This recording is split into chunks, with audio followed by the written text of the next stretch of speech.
Halo, selamat siang. Apa kabar semua? Harapan sehat-sehat semua dan dapat beraktivitas sepanjang hari. Kita berjumpa lagi dalam pembelajaran IPA terpadu kelas 9 semester ganjil tahun pelajaran 2020-2021 di SMP Negeri 6 Manado yang dibawakan oleh Randes Tedu Hibala. Dalam pembelajaran ini diawali dengan doa menurut agama dan kepercayaan kita masing-masing. Berdoa mulai.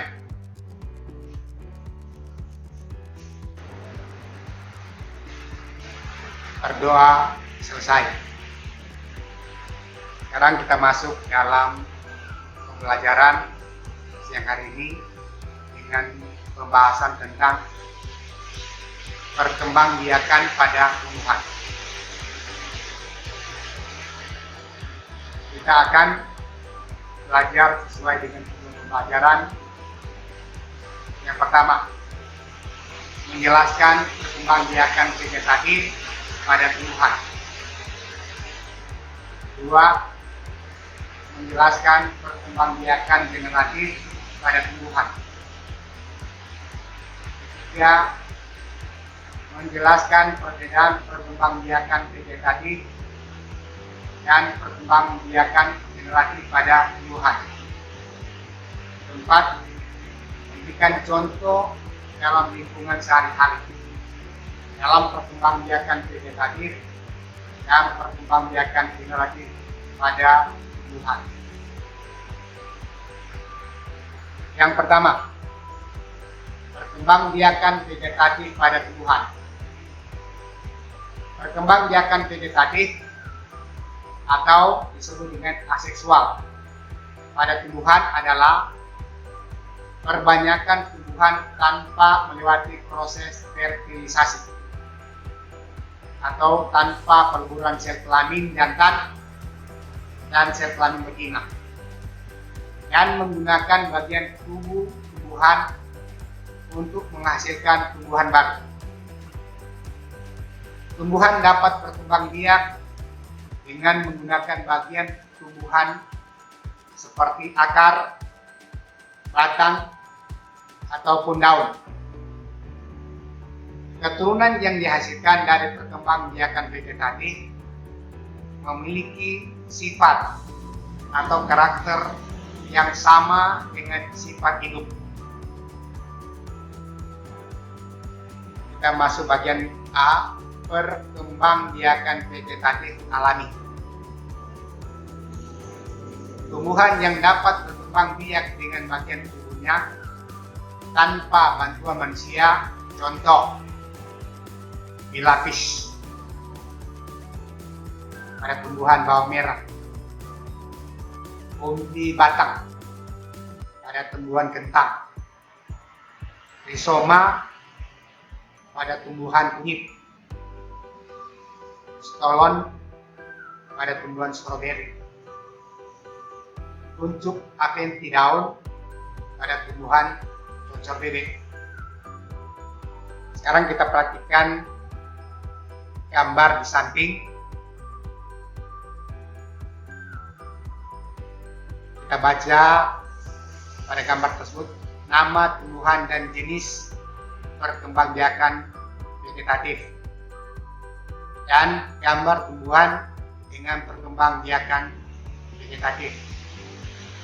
Yang pertama, umbi lapis pada tumbuhan bawang merah. Kita lihat pada gambar biji bawang merah, samping kanan ada tumbuhan biji bawang merah. Coba perhatikan. Yang kedua, umbi batang pada kentang. Kita lihat samping gambarnya, gambar tumbuhan biji kentang. Samping kanan adalah tumbuhan biji kentang. Ikut yang ketiga, rizoma pada tumbuhan jahe. Lihat gambar. Pada gambar tertera biji jahe atau yang kita sebut dengan gorakah. Di samping kanan adalah tumbuhan jahe atau gorakah. Kalau penjelasan tadi kita menggunakan rizoma atau kunyit.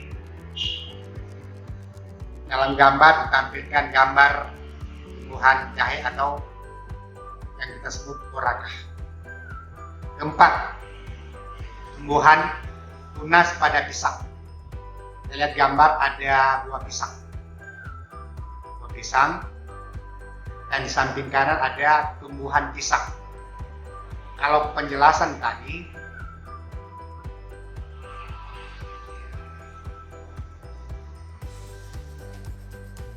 kita menggunakan stolon pada tumbuhan stroberi. Sekarang kita masuk bagian kelima, tunas atentif pada cocor bebek. Kita lihat gambar itu ada tumbuhan cocor bebek. Kalau di bagian tunasnya, kuncupnya ada kuncup pada tumbuhan cocor bebek. Di samping kanan adalah tempat pertunasan daripada cocor bebek. Selanjutnya kita masuk bagian B, perkembangbiakan vegetatif buatan. Tumbuhan yang dapat berkembang biak dengan tubuhnya dengan bantuan manusia yaitu contoh cangkok, perunduk, stek. Kita perhatikan gambar di bawah ini. Yang pertama, cangkok. Pada tumbuhan, proses mencangkok caranya adalah pada tumbuhan kulitnya kita parut, kita kupas. Setelah kita parut, kita kupas, kita berikan tanah seputaran kalium kayu. Kemudian kita bungkus dengan sabut. Setelah kita bungkus sabut, kedua ujung tersebut kita ikat dan kita biarkan beberapa waktu lamanya. Kalau sudah tumbuh akar, maka kita pangkas atau kita potong bagian bawah untuk kita pisahkan pada induknya. Kemudian kita boleh tanam. Itu contoh mencangkok. Yang kedua, merunduk. Pada tumbuhan, kalau ada rantingnya atau cabangnya, bila menyentuh tanah, lambat laun akan tunas akar, tumbuh akar. Kalau sudah tumbuh akar, maka tumbuhan itu boleh dipisahkan. Kita potong ujungnya dan kemudian kita tanam untuk memisahkan pada tumbuhan induknya. Itulah merunduk. Berikut stek. Stek, kita ambil contoh ubi kayu. Pada ubi kayu itu ada ruas-ruas atau buku-buku. Kita potong sepanjang 15 cm sampai 25 cm. Kemudian kita tanam. Pada saat kita tanam akan tumbuh tunas. Itu yang pengertian kalau stek. Keuntungan memanfaatkan perkembangbiakan vegetatif pada tanaman yang dihasilkannya sifat tanaman baru yang sama dengan sifat induk. Tanaman akan cepat menghasilkan buah, dan satu indukan dapat menghasilkan banyak tumbuhan baru dengan sifat yang sama dengan induk. Sekarang kita masuk pada perkembangbiakan generatif pada tumbuhan.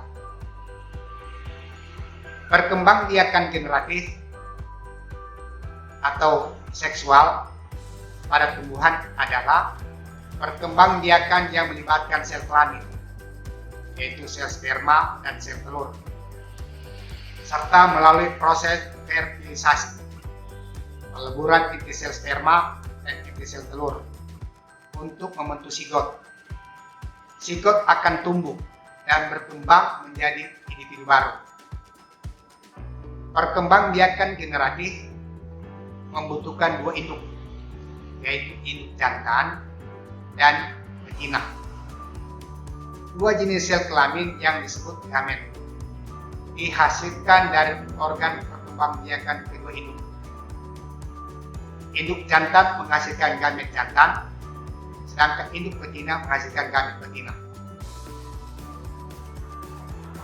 Peleburan dua gamet disebut fertilisasi. Produk penyatuan dua gamet tersebut dinamakan sigot.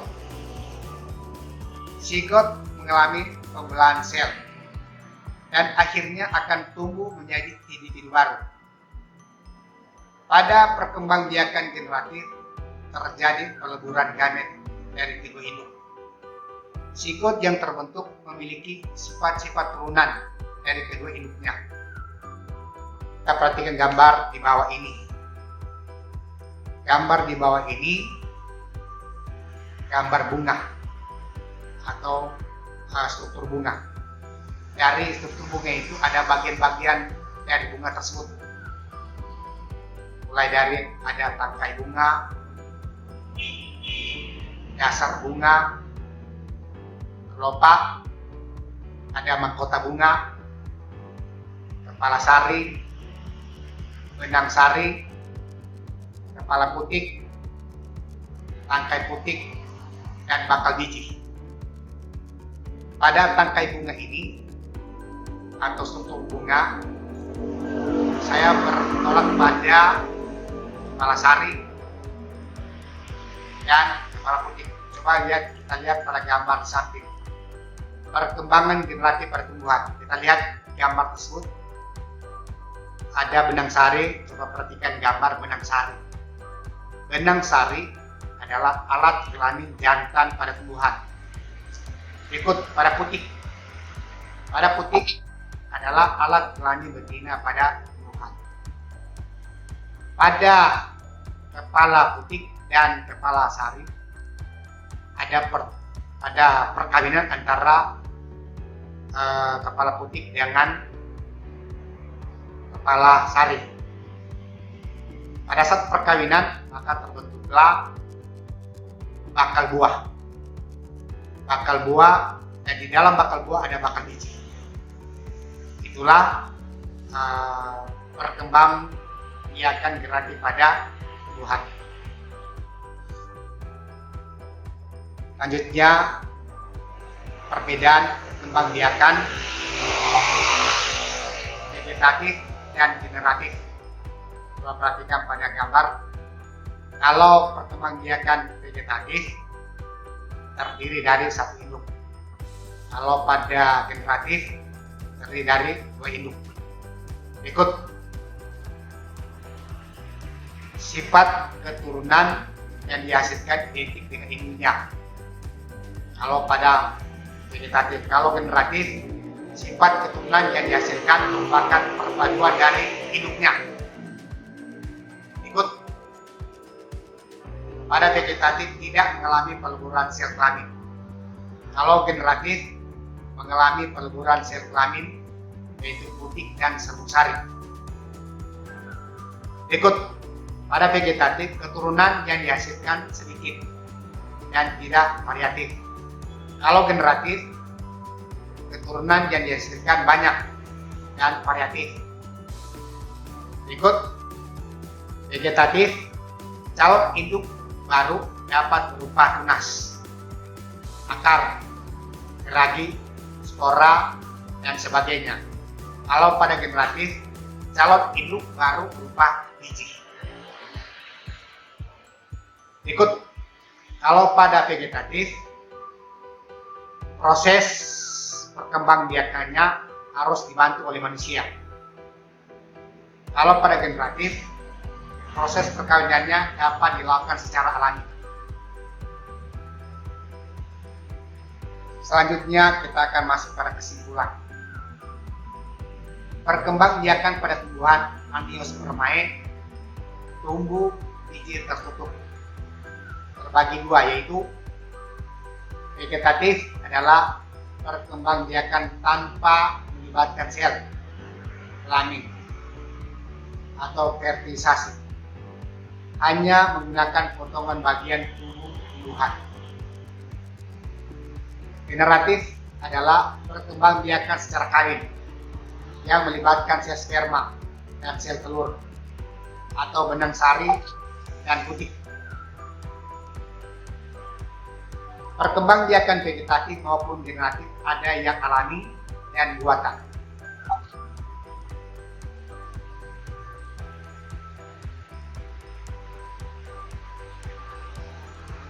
Sekarang kita masuk pada latihan soal. Yang pertama, jelaskan proses perkembangbiakan secara vegetatif pada tumbuhan. Yang kedua, jelaskan keuntungan manfaat perkembangbiakan vegetatif pada tanaman yang dihasilkan.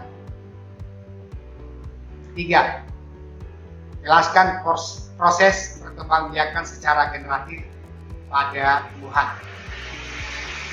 Keempat, jelaskan perbedaan perkembangbiakan vegetatif dan generatif pada tumbuhan. 5. Berikan contoh dalam lingkungan sehari-hari perkembangbiakan vegetatif dan generatif pada tumbuhan. Demikianlah materi pembelajaran kita hari ini. Sampai bertemu pada pertemuan berikut. Mengakhiri pembelajaran kita saat ini, marilah kita tutup dengan doa. Berdoa mulai.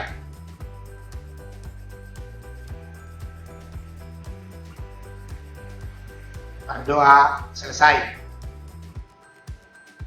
Dan terima kasih.